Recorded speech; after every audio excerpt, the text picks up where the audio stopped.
noches a todos y gracias por la introducción.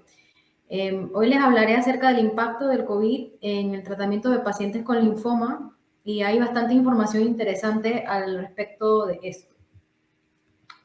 El 2% de los pacientes con COVID tendrán alguna neoplasia y presencia de cualquier neoplasia vamos a tener mayor riesgo de eventos severos, incluyendo admisión a cuidados intensivos, uso de ventilación mecánica invasiva o muerte, en un porcentaje de hasta un 40% versus 6 a 8% en pacientes que no tienen neoplasias. Y las neoplasias hematológicas particularmente van a tener mayor inmunosupresión al compararse, por ejemplo, con tumores sólidos.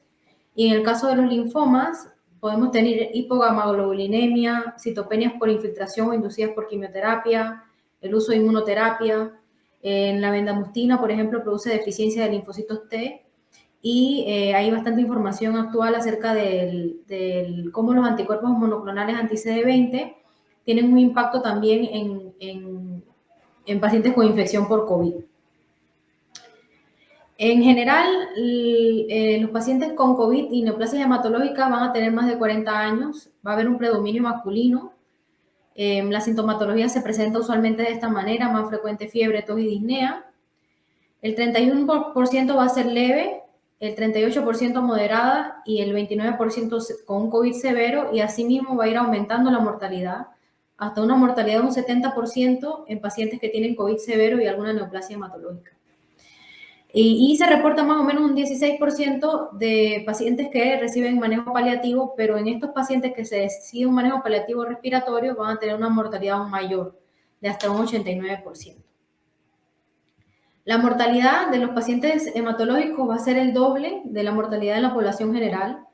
Van a tener una mayor probabilidad de requerir oxígeno de alto flujo, de requerir ventilación mecánica no invasiva o invasiva, comparado con el resto de las neoplasias. Y se ha reportado un mayor riesgo de muerte si han recibido quimioterapia recientemente, con un OR de 2.09. Y esto no se ha demostrado con las neoplasias sólidas. O sea que los pacientes hematológicos pues son un grupo de riesgo.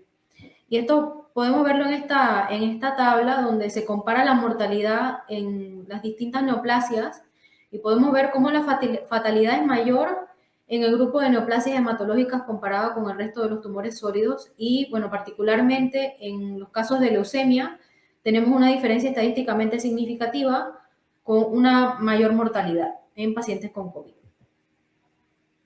Y la mortalidad va de la mano con la edad, y también esto va de la mano con que elijamos o no cuidado paliativo respiratorio. Y en estas gráficas podemos ver cómo en azul, en los colores más oscuros, está aquellos que usan cuidado completo, pues que decidimos darle manejo respiratorio completo, y en los colores más claros aquellos que se deciden cuidados paliativos respiratorios.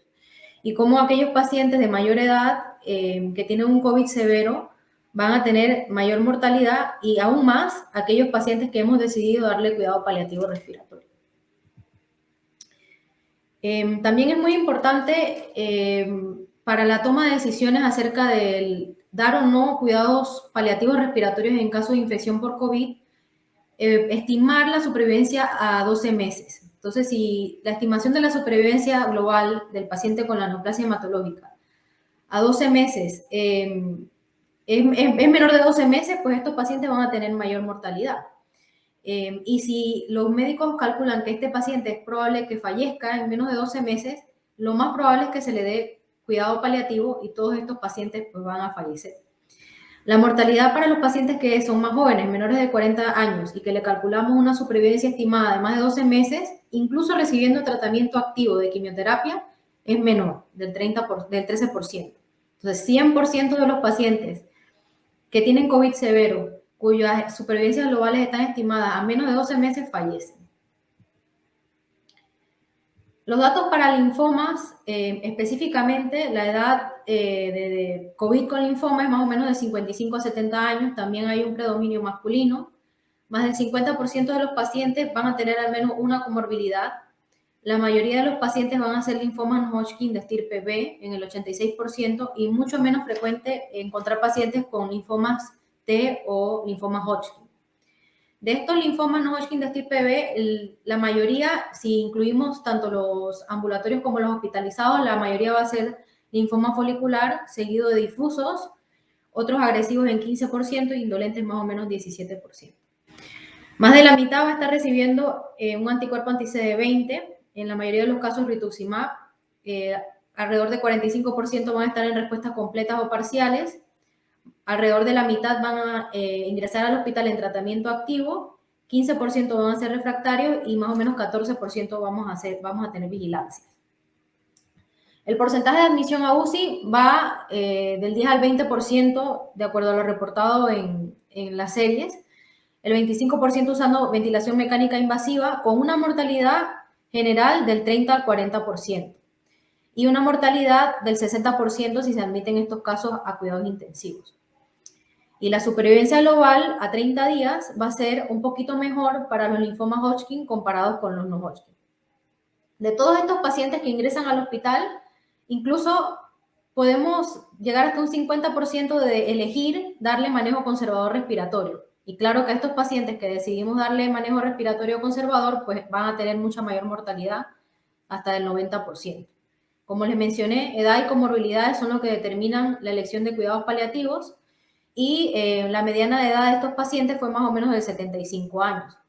Entonces, es algo que tenemos que tomar muy en cuenta y si tenemos pacientes con respuestas completas o parciales y menos de 70 años, pues se estima supervivencias muy buenas a pesar de la infección por COVID y se recomienda dar un manejo ventilatorio completo.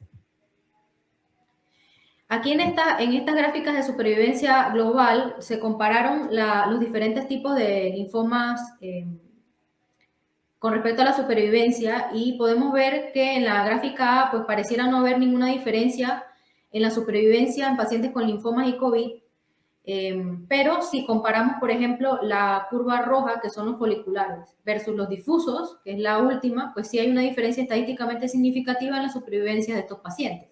O sea que pareciera que los pacientes con linfomas más agresivos pues les va peor. En la B podemos ver la comparación entre los diferentes tipos de quimioterapia. Y en este reporte, aunque no hubo una P estadísticamente significativa, por ejemplo, si podemos ver la curva azul, donde tenemos el uso de anti-CD20 con quimioterapia, son los que tienen supervivencias peores, ¿no? Incluso comparado con aquellos que usan anti-CD20 con bendamustina, que más adelante vamos a ver que la bendamustina es algo que se recomienda evitar en esta pandemia. En la curva C podemos ver que no hay diferencias estadísticamente significativas en la supervivencia de aquellos pacientes que tienen tratamiento activo o no activo y pues sí va a haber una diferencia si estamos tratando a un paciente con COVID y linfoma que está en respuesta completa, les va a ir mejor que aquellos pacientes con linfoma y COVID que están recibiendo quimioterapia. Hay varias series de casos, particularmente el linfoma, que han tratado de encontrar cuáles son los factores de riesgo para mortalidad. Por ejemplo, en una serie francesa reportaron que este factor de riesgo es tener más de 70 años, una neoplasia previa, hipertensión y uso de bendamustina. Y en la serie española en Madrid también reportan la edad más de 60 años, tener más de comorbilidades. Tener leucemia mieloide aguda es un mayor factor de riesgo para mortalidad que un linfoma no Hodgkin y estar en tratamiento aumenta el riesgo de fallecer 2 veces con respecto a los pacientes que están en vigilancia. Particularmente, los franceses no encontraron una relación con mortalidad y el uso de anticuerpos anti-CD20, pero los españoles sí reportaron una mayor mortalidad con un hazard ratio de hasta 2.02 si el paciente estaba usando anticuerpos monoclonales cercanos al tiempo en que se contagió por COVID. Y claro, pues habrá menor mortalidad si estamos dando una quimioterapia de baja intensidad. Cuando se hospitaliza al paciente, se ha demostrado que la mortalidad es menor si usan antivirales y parece no haber asociación entre el uso de esteroides y reducción de la mortalidad. De manera interesante, la mortalidad es más de 6 veces en aquellos que se les ofreció tocilizumab, que se usaba pues bastante al inicio de la pandemia. Y también hay mucha información en linfomas y COVID con respecto a el concepto de COVID persistente. Entonces, a 6 semanas, hasta el 25% de los pacientes con linfomas y COVID pueden tener un PCR persistentemente positivo. Y esto no impacta, o sea, en esta persistencia del PCR positivo, no impacta el tipo de linfoma o el estatus del linfoma que tengamos, pero tenerlo persistentemente positivo sí va a haber mayor mortalidad, con una mortalidad del 54% versus 1.4%, y esto es estadísticamente significativo. Entonces, este concepto del COVID persistente en pacientes con linfoma se ha descrito en una serie retrospectiva en Francia, donde se definió el COVID persistente como más de 30 días hospitalizado o reingreso por síntomas asociados a COVID. Fueron 111 pacientes, 29% de esta serie tenía esta definición de COVID persistente y, de manera importante, ningún paciente con linfoma T o Hodgkin presentó COVID persistente. O sea que todos estos pacientes con COVID persistente fueron linfoma no Hodgkin de estirpe B. La mediana de hospitalización fue de 83 días, con un 27% de mortalidad. Y los factores asociados a reducción de la supervivencia global en estos pacientes fue haber utilizado un anticuerpo anti-CD20 12 meses antes de la admisión y una hospitalización prolongada. Y los factores de riesgo para hospitalización prolongada fueron la edad y estar en recaída o ser refractarios. Entonces, pues las diferentes asociaciones hematológicas han dado unas guías, unas recomendaciones de manejo general en los pacientes con linfoma. Y podemos, cuando evaluamos al paciente, podemos utilizar estas guías o estos grupos para poder decidir qué vamos a hacer. Entonces van a haber grupos de gran prioridad, donde la enfermedad compromete la vida, hay inestabilidad clínica y los beneficios superan con creces los riesgos. Van a haber pacientes con mediana prioridad, donde el linfoma no está en un estado crítico, pero si esperamos en dar tratamiento, esto puede impactar en la supervivencia. Y pacientes con linfomas que están estables y que pueden esperar iniciar tratamiento hasta finalizar la pandemia. Y de la misma manera va a ser diferente pues, si el paciente está en vigilancia, mantenimiento o quimioterapia activa. De manera general, se recomienda usar telemedicina para reducir las visitas, sobre todo tratar de hacer todas las visitas que no sean para quimioterapia a través de telemedicina, aumentar el uso de estimulantes de colonias granulocíticas, e incluso como profilaxis primaria en todos los pacientes con linfoma, ampliar el uso de antibióticos profilácticos, vacunar a los pacientes contra influenza, siempre que sea posible utilizar la estrategia de watch and wait, evitar uso de rituximab en monoterapia si el paciente está asintomático, evitar el uso de la bendamustina. Si tenemos el paciente con infección sintomática por COVID, detener todo tratamiento hasta recuperación. Si hacemos un diagnóstico concomitante y debemos esperar hasta que exista un aclaramiento viral para iniciar el tratamiento. Se recomienda vacunar contra COVID preferiblemente 2 semanas antes de iniciar tratamiento o 2 semanas antes de iniciar el tratamiento y 2 semanas después de la segunda dosis. Y toda persona que esté en contacto con pacientes con linfoma debe recibir vacunación contra COVID. Y bueno, si existe una urgencia médica a pesar de tener infecciones por COVID, pues hay que tratar. Se recomienda evitar médula óseas de estadiaje, evitar tomografías interinas si hay un buen progreso clínico, o sea, solo hacer la de diagnóstico y la final, y usar el PET-CT interino, bueno, cuando sea necesario, si vamos a tomar decisiones de escalar o decalar dosis. Para el linfoma Hodgkin en estadio temprano, con factores de riesgo favorables, se recomienda continuar con la quimioterapia, utilizando estos dos esquemas, ABVD por 2 más radioterapia o ABVD por 2, y si PET interino está negativo, ABD por 2, eliminando la bleomicina, ya que este medicamento pues, tiene riesgos conocidos y toxicidades pulmonares que ya sabemos.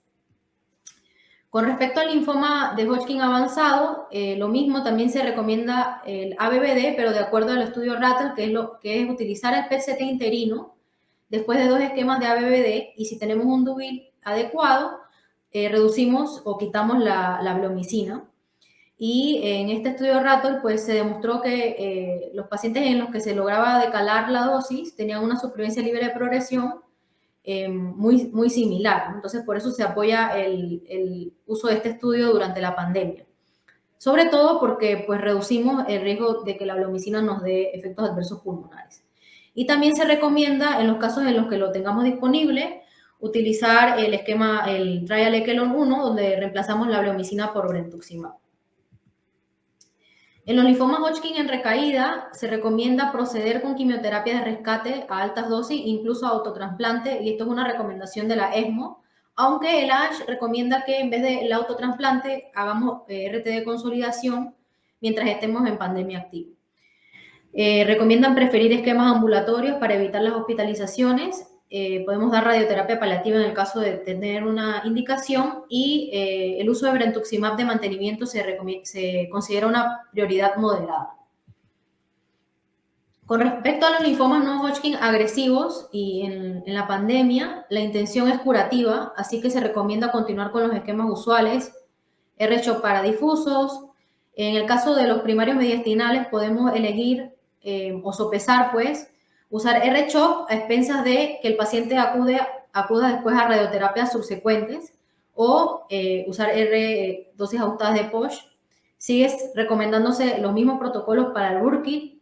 En el caso del Matrix, el linfoma no Hodgkin primario del sistema nervioso central, se puede considerar omitir el tiotepa si el paciente tiene más de 65 años con comorbilidades y considerar también reducir la dosis del tiotepa al momento de hacer el trasplante. Y en los no Hodgkin T, el CHOP. Para alto riesgo de infiltración al sistema nervioso central, se recomienda lo mismo, o sea, dar las dosis altas de metotrexato intercalados con R-CHOP. Podemos, en los no candidatos a quimioterapia intensiva, modificar los esquemas para reducir las visitas. Podemos retrasar las radioterapias de consolidaciones a masas bulky si la imagen final de tratamiento está en respuesta completa. Y preferir pues siempre las quimioterapias ambulatorias en caso de recaídas. Y si el paciente pues tiene recaída de trasplante o células CAR-T, seleccionar muy cuidadosamente a estos pacientes y dependiendo del estado de la pandemia en el lugar donde trabajemos. En el manto, de manera particular, el ibrutinib ha sido aprobado por el NHS como un tratamiento interino de primera línea en lugar de quimioterapia en el tiempo de pandemia. Pero bueno, si el paciente tiene indicación de tratamiento, pues hay que ofrecérselo porque podemos pues darle Nordic o R-CHOP con factores o ibrutinib con o sin rituximab. Se recomienda a veces, si el paciente está estable, retrasar el inicio del mantenimiento y reiniciarlo cuando ya estemos con un menor número de casos de COVID, incluso considerar R-cloramucilo en pacientes frágiles y acortar esquemas en vez de dar 6 ciclos de tratamiento, pues 4 si la respuesta es adecuada. En los indolentes se recomienda continuar con la radioterapia curativa, preferir monoterapias sobre quimioterapia intensiva cuando sea posible, preferir R-CHOP, RCBP sobre R-bendamustina, preferir rituximab subcutáneo sobre el intravenoso por cuestiones de tiempo y se puede continuar con las inhibidores de BTK. Pues siempre lo que ya mencioné, balancear los beneficios de usar el mantenimiento de acuerdo al estado de la pandemia, preferir esquemas orales y en los linfomas indolentes donde tengamos hipogama-globulinemia, considerar el uso de inmunoglobulina intravenosa mensual para reducir el riesgo de infecciones recurrentes. Con respecto a la radioterapia, se han publicado unas guías del grupo ILROC donde podemos hacer 3 cosas. Omitir la radioterapia, retrasarla o hipofraccionarla. Entonces ellos recomiendan omitir la radioterapia si es manejo paliativo y hay alternativas orales, si son linfomas de bajo grado que han sido resecados en su totalidad, si son linfomas de predominio linfocítico nodular que han sido resecados en su totalidad y si tenemos un difuso con respuesta completa en el PET final, ¿no?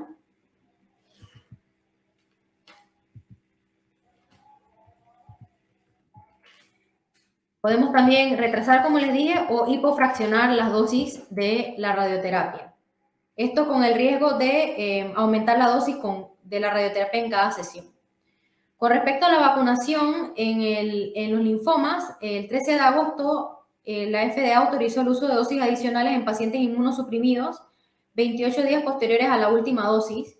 Y bueno, quiero hablarles rapidito de esto porque es información muy interesante. Como en los linfomas no Hodgkin, con el uso de anticuerpos anti-CD20, la respuesta serológica es muy baja. Y entonces por esto es que la FDA recientemente ha aprobado el uso de una tercera dosis de vacunación, sobre todo en estos pacientes. Y este es un reporte del estudio Proseco, donde podemos ver la diferencia entre la producción de anticuerpos entre aquellos pacientes con tratamiento activo, no activo, en rojo y celeste, y los pacientes sanos, ¿no? Que tienen un desarrollo de respuesta post-vacuna muy importante. Lo mismo se ha confirmado con este tipo de casos donde la respuesta, la seronegatividad es muy alta en todos los linfomas no Hodgkin B, comparado incluso con otras neoplasias hematológicas como las leucemias y el mieloma múltiple. Y por último, pues quiero traerles en esta charla unos datos locales de la Caja de Seguro Social. Estos son los pacientes hospitalizados en la Caja de Seguro Social a cargo de hematología desde marzo del 2020 hasta agosto del 2021. Podemos ver en la gráfica de pastel que hasta el 24% de los pacientes tenían linfoma no Hodgkin, seguido de pacientes con leucemia linfoblástica aguda y anemia falciforme. Se hospitalizaron un total de 136 pacientes y la mortalidad fue del 39%. La mortalidad de acuerdo a cada una de estas patologías hematológicas fue de 60% para las leucemias mieloides agudas, 34% para las leucemias linfoblásticas, 42% para los no Hodgkin, 52% para los mielomas múltiples. Y en esta gráfica de pastel a la izquierda podemos observar la distribución de nuestros pacientes con los diferentes tipos de linfoma. La mayoría fueron linfomas no Hodgkin difusos de células grandes B, y en estos casos la mortalidad fue la mayor, o sea que nuestros pacientes admitidos al seguro murieron más los que tenían linfomas más agresivos. El 24% fue admitido a UCI y todos los pacientes admitidos a UCI con linfoma fallecieron. Y el 58% lograron tener un alta y la mayoría eran por tener linfomas indolentes. Con esto pues termino esta presentación y muchas gracias por su atención.